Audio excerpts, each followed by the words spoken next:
साथियों, फिर से स्वागत है आपका मेरे YouTube चैनल त्रिशूल आरबीएससी हब में, जिसमें हम पढ़ रहे थे 9th क्लास की एनसीईआरटी हिंदी मीडियम में विज्ञान विषय, जिसमें अपना चैप्टर नंबर 3 चल रहा था, जिसके चार पार्ट बना दिए गए थे और आज है पार्ट नंबर 5।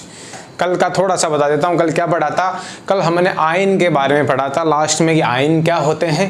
तो कि जो भी तत्व है या परमाणु है इलेक्ट्रॉन को त्याग कर देता है वो धनात्मक आयन बना लेता है, और जो इलेक्ट्रॉन को ग्रहण कर लेता है वो ऋणात्मक आयन बना लेता है। उसी के बाद में हम अब कंटिन्यू करते हैं। यदि आयन के बारे में आपको अच्छे से समझना हो और परमाणुकता के बारे में समझना हो तो इससे पिछली क्लास देख के आए।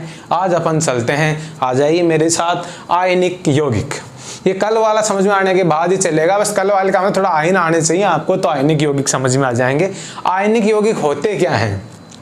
तो कुछ ऐसे यौगिक होते हैं जिनमें धनायन और ऋणायन दोनों प्रकार के आयन एक दूसरे के साथ जुड़ के बैठे हुए रहते हैं, और ऐसे यौगिकों को क्या कहते हैं? आयनिक यौगिक। ध्यान रखना।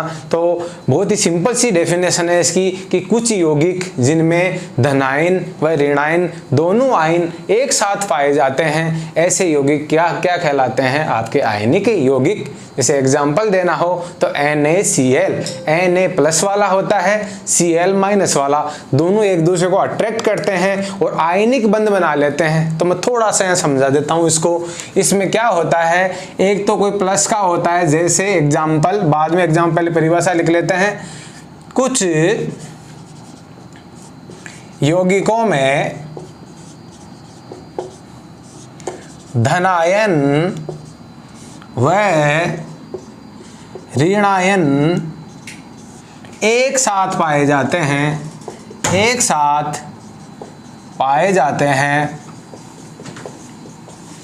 ऐसे यौगिकों को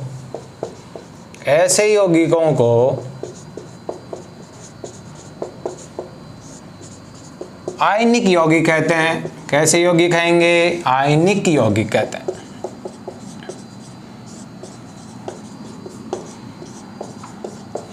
ध्यान देंगे, थोड़ा सा समझेंगे इस डब्बे में कि ये Na+ था, सोडियम ने धनायन बना रखा था और ये क्लोरीन ने ऋणायन बना रखा था। अब इन दोनों के बीच में अट्रैक्शन होता है। अट्रैक्शन का मतलब इनके बीच में जो भी ये बंध बनता है, इस बंध को कहते हैं आयनिक बंध।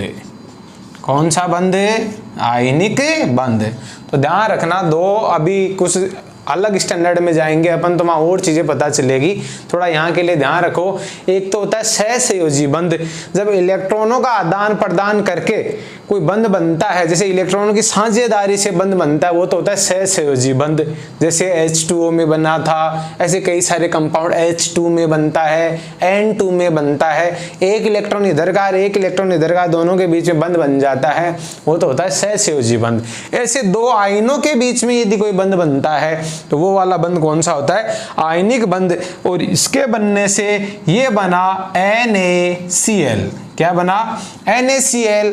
तो ये वाला यौगिक होता है, वो कैसा यौगिक होगा? आयनिक यौगिक। तो एग्जाम में आएगा तुम्हारे डेफिनेशन, तो डेफिनेशन समझ में आ गई होगी। अब अपन 2-3 उदाहरण, 1-2 उदाहरण लिख लेते हैं एग्जाम में लिखने के लिए। तो जैसे सोडियम क्लोराइड,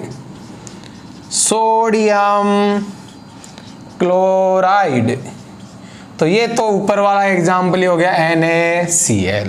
इसके अलावा 1-2 और बता देता हूं। कैल्शियम ऑक्साइड,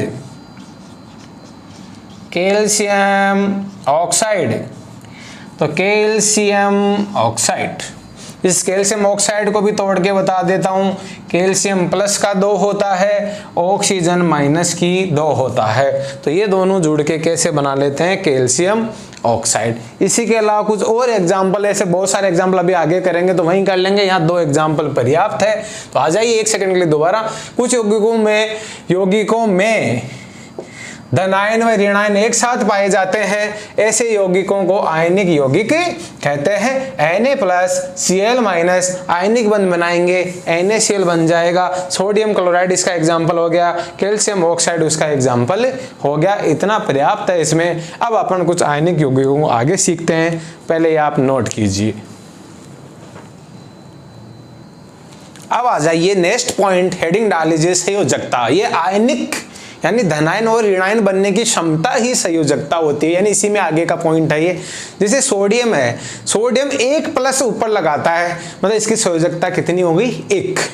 जैसे मैग्नीशियम है Mg, वो +2 अपने ऊपर करवाता है, मतलब 2 इलेक्ट्रॉन का त्याग कर देता है तो उसमें +2 आ जाता है। कल भी आपको बताया था, यदि 1 इलेक्ट्रॉन भगा दिया उसने अपने, यानी त्याग दिया, तो +1 आ जाएगा। 2 इलेक्ट्रॉन चले गए तो +2 आ जाएगा। 3 इलेक्ट्रॉन चले गए तो +3 आ जाएगा। तो यही जो ऊपर आता है +1 +2 +3, यही क्या होती है? संयोजकता। कि संयोजकता 1 है, संयोजकता 2 है या संयोजकता 3 है। ऐसे क्लोरीन के ऊपर -1 आता है तो उसकी संयोजकता भी 1 मानी जाएगी। प्लस और माइनस से मतलब नहीं है, इस संयोजकता का सीधा सीधा मतलब है कि ये कितने और लोगों से संयोजन कर सकता है। तो यदि +1 है तो वो सामने वाले -1 को एक जने को जोड़ सकता है। +2 है तो ये +2 का मतलब ये 2 जनों को, 2 संयोजकताओं को जोड़ सकता है। -1 है तो ये सामने +1 को जोड़ सकता है, यानी एक जने के साथ आयनिक बंध बना सकता है। तो संयोजकता की यदि आप परिभाषा दोगे तो किसी तत्व की जो संयोजन करने की क्षमता होती है वही उसकी संयोजकता कहलाती है। ये 9th क्लास के एनसीईआरटी की परिभाषा है, तो ध्यान से लिखेंगे। किसी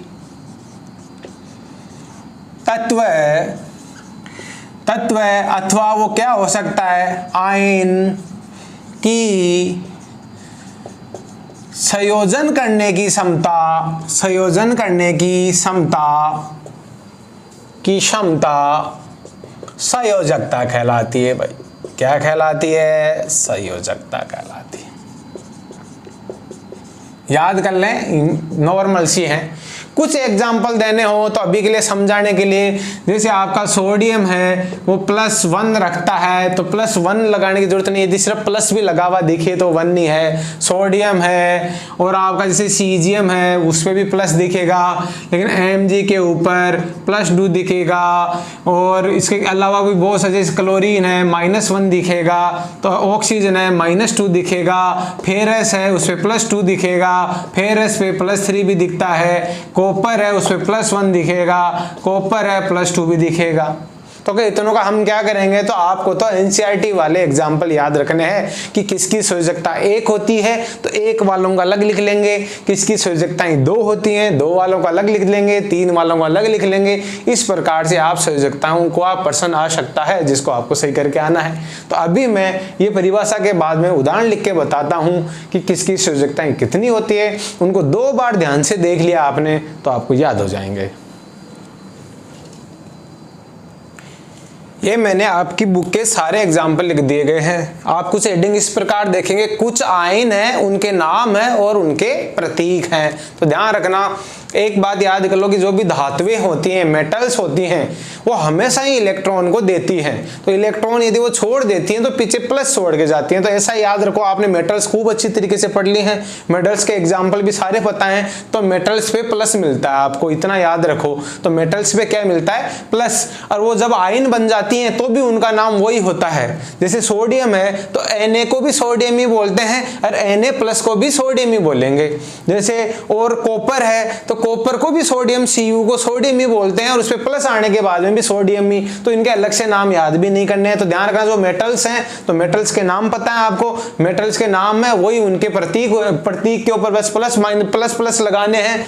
बस ये ध्यान रखना कि किसकी 1 होती है, किसकी 2 होती है, किसकी 3। ये जरूर इंपॉर्टेंट है, इसलिए मैंने 3 अलग अलग पोर्शन बना दिए हैं। ये है एक संयोजकता वाली धातुएं, यानी इन पे 1+ मिलने वाला है आपको, यानी 1 इलेक्ट्रॉन का त्याग करती है और 1 इलेक्ट्रॉन का त्याग करने से +1 आ जाता है इन पे। कुछ ऐसी धातुएं हैं जो 2 इलेक्ट्रॉन का त्याग कर देगी तो +2 आ जाएगा इनके ऊपर, लेकिन इनका नाम नहीं चेंज होना भाई।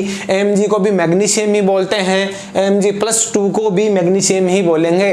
तो धातुओं पर आवेश आने के बाद में, यानी वो जब आयन बन जाते हैं फिर भी उनका नाम वही सेम धातु वाला नाम ही रहेगा। तो यहाँ ज्यादा कंफ्यूजन कुछ भी नहीं है। तो अब अपन पढ़ना स्टार्ट करते हैं। कुछ आयनों के नाम हैं और उनके प्रतीक है। आ जाइए, पहला है, ये है एक संयोजकता वाली धातुएं, सोडियम, पोटेशियम, सिल्वर और कॉपर।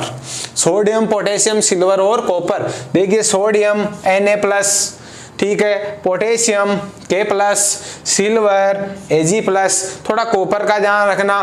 कॉपर क्या करता है, इच्छा के अनुसार +1 भी रख सकता है, +2 भी रख सकता है। तो कुछ ऐसे आयंस होते हैं जो दो अलग अलग संयोजकताओं में पाए जाते हैं, तो वो बहुत ही इंपॉर्टेंट है। तो ये देखो कॉपर है, तो यहाँ कॉपर किसमें है, +1 में है, इसलिए इस कॉपर जो 2-3 अवस्थाओं में पाए जा सकते हैं उनके ऐसे ब्रैकेट में रोमन लेटर में लिख दिया जाता है। जैसे यहाँ देखो फर्स्ट लिख रखा है, यानी 1 लिख रखा है फर्स्ट रोमन संख्या में, और यहाँ कॉपर को देखो इधर यहाँ पे देखो 2 लिख रखे हैं रोमन में, तो पता चल जाएगा कि कॉपर दोनों साइड में है।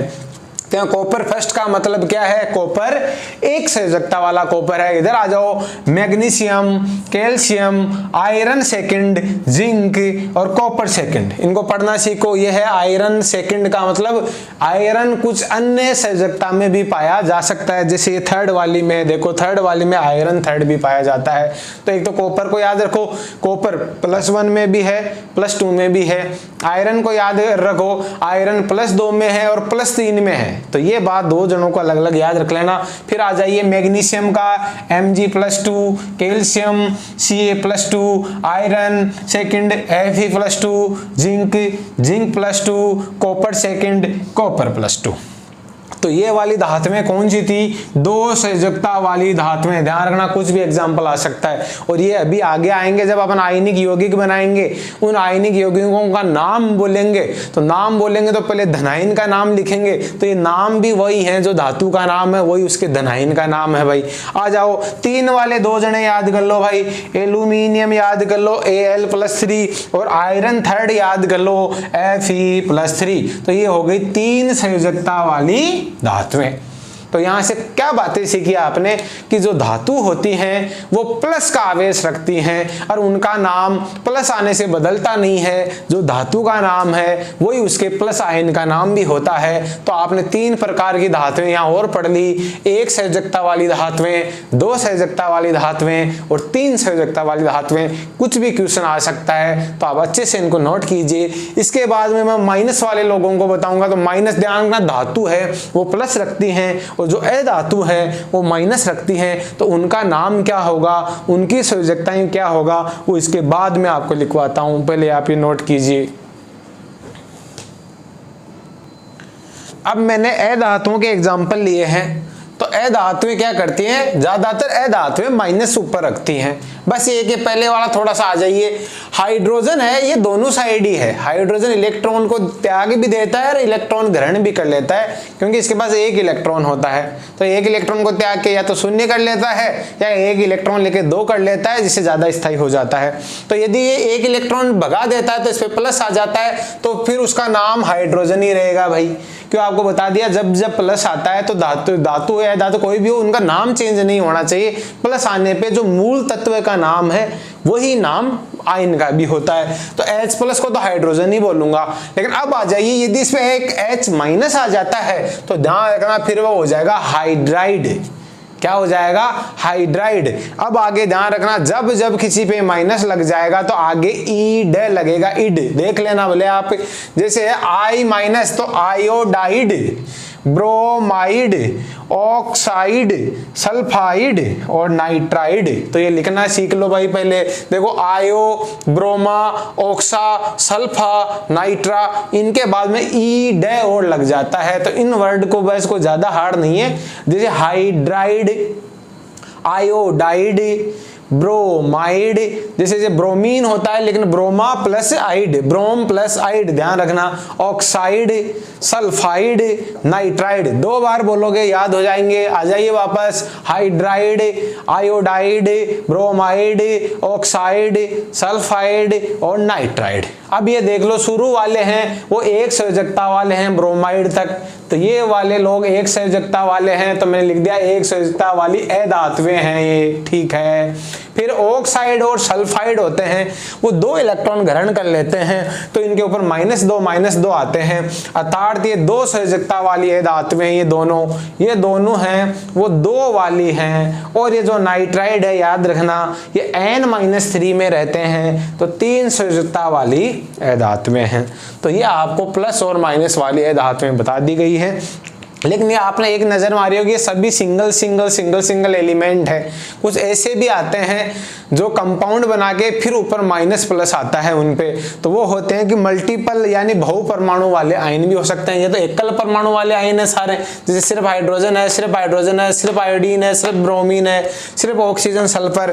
कुछ ऐसा भी होता है कि बहु परमाणु होते हैं फिर वो आयन बना लेते हैं, जैसे NH4+, CO3-2 ऐसे भी आयन होते हैं। तो इसके बाद में जो आपकी बुक में एग्जाम्पल है बहु परमाणु वाले आयन, वो भी अपन यहाँ पे लिखेंगे और उनके नाम भी पता होने चाहिए ताकि अपन आगे जाके कुछ आयनिक यौगिक बना सकें। ये नाम आपको जरूर आने चाहिए, वरना आयनिक यौगिक नहीं बना पाओगे आप।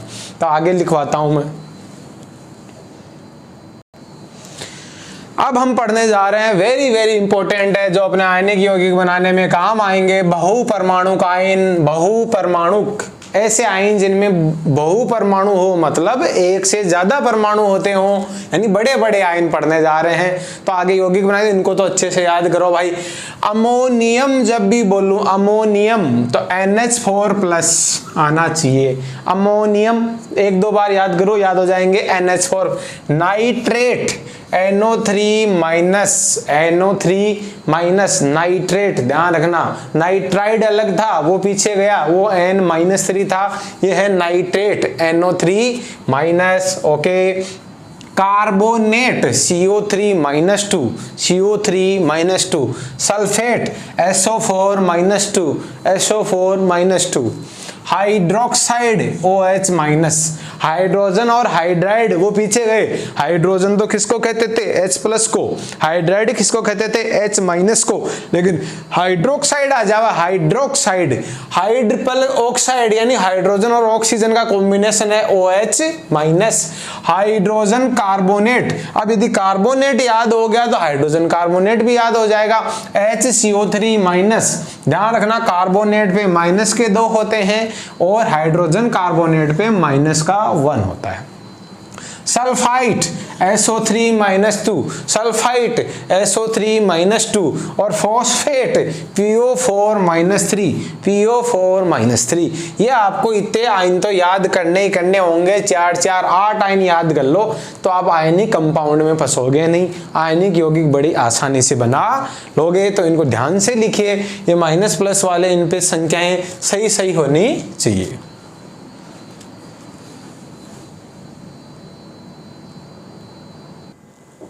अब हम आगे बढ़ते हैं आयनिक यौगिकों में। अब मैंने हेडिंग डाली है, देखिए रासायनिक सूत्र लिखना, यानी वो आपको एक आयनिक यौगिक का नाम दे देगा हिंदी में, फिर उसको आपको सूत्र लिख के बताना है कि कैसे लिखा जाएगा, कि कैसे आएगा। जैसे एक बार पढ़ते हैं फिर पता चल जाएगा जब एग्जाम्पल करवाएंगे, लेकिन ये तभी हो पाएगा भाई जब ये अभी आपको पीछे बनवाया हुआ है, एक परमाणु के बहु परमाणु वाले आयनों के नाम याद होंगे, उनकी संयोजकता याद होगी, तो ही ये आगे क्वेश्चन कर पाओगे आप। उनकी संयोजकता याद कर लो, किस पे +1 होता है, किस पे -1 होता है, किस पे +2 होता है, किस पे -2 होता है, वो सब याद कर लो तो ये क्वेश्चन आसानी से हो जाएंगे। और ये आगे की केमिस्ट्री के लिए बहुत जरूरी है।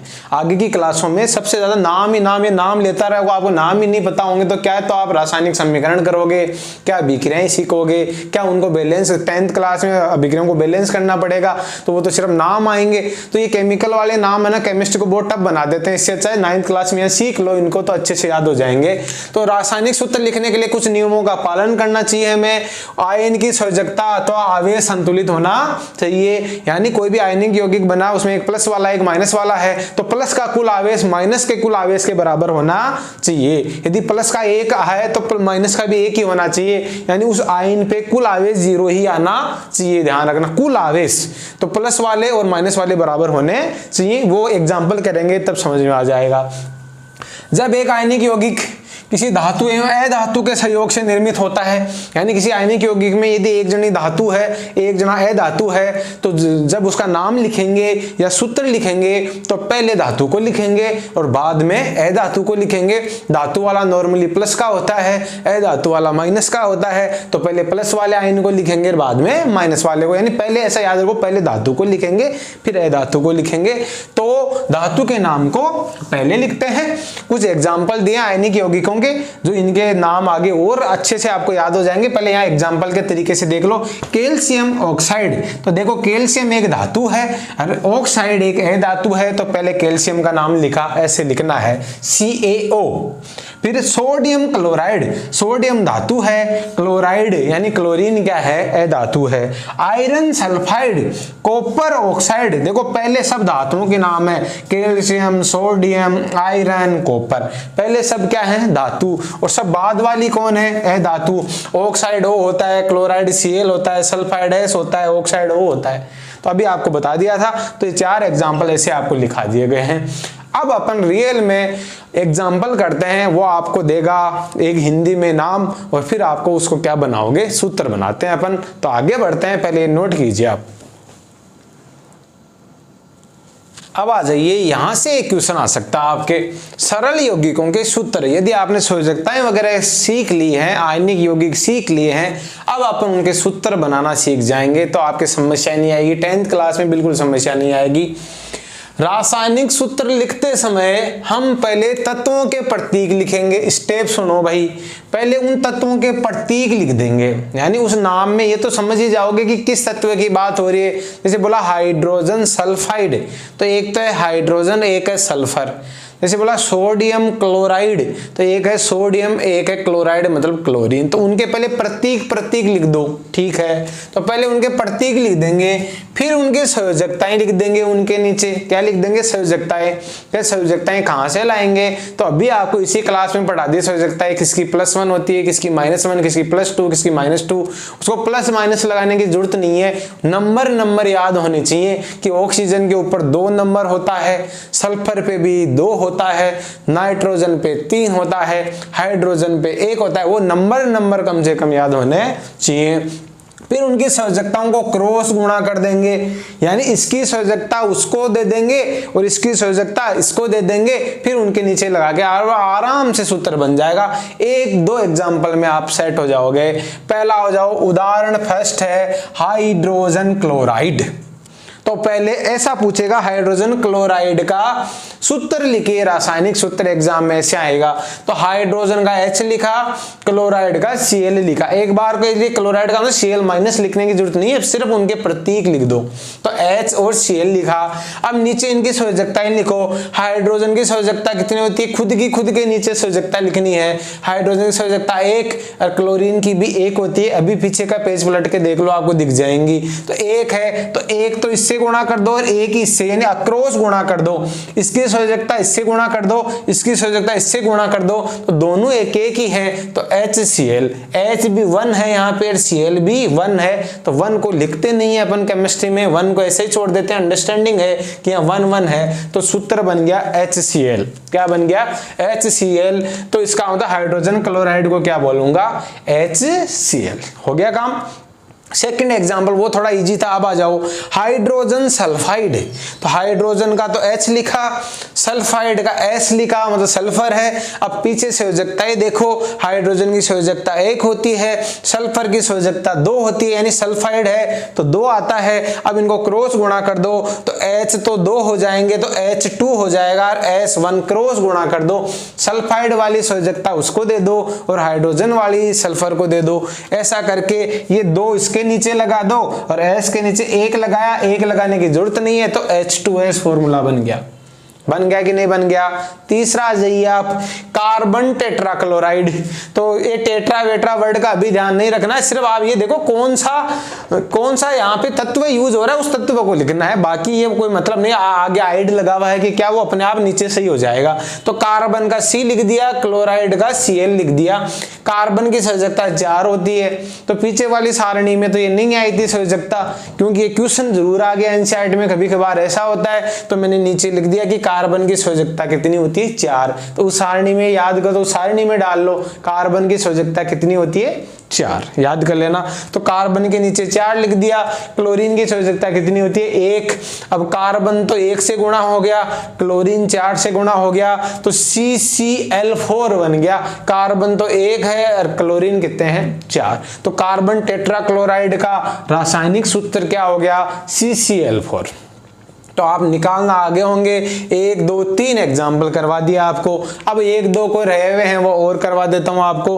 पहले इनको नोट कीजिए, और इस नियम याद नहीं हो तो इस नियम को ध्यान तो रखना पड़ेगा।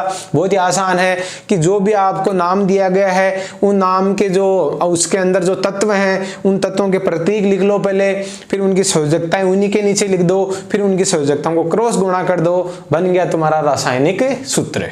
पहले नोट कीजिए इसको। अब देखिए और भी बढ़िया एग्जाम्पल, मैंने कितने एग्जाम्पल और लिख दिए हैं, 3 करवा दिए थे, 9 तक और लिख दिए, 5 एग्जाम्पल और है इनकी, 6 एग्जाम्पल और लिखवाएं, इनकी तैयारी करते हैं अपन लोग। चलिए आ जाइए, पहले इनके सबके प्रतीक लिख लेते हैं। अब लिखने आगे होंगे मैग्नीशियम क्लोराइड, तो ये तो हो गया Mg और क्लोराइड का मतलब Cl, ठीक है, लिखना आ गया। एल्यूमिनियम ऑक्साइड तो Al और ऑक्साइड O, ठीक है। कैल्शियम ऑक्साइड तो CaO। सोडियम नाइट्रेट, सोडियम और नाइट्रेट। अब आपको लग रहा होगा नाइट्रेट तो बहुपरमाणु वाले आयन आ गए, तो नाइट्रेट का पूरा लिखो NO3। इनके ऊपर आवेश लिखने की जरूरत नहीं है क्योंकि अपन नीचे संयोजकताएं लिखेंगे तो वहां आ जाएगा, तो सिर्फ उनके प्रतीक लिख दो। तो नाइट्रेट को याद करो, नाइट्राइड तो N-3 होता था लेकिन नाइट्रेट NO3- होता था, तो सारणी को जरूर याद रखोगे।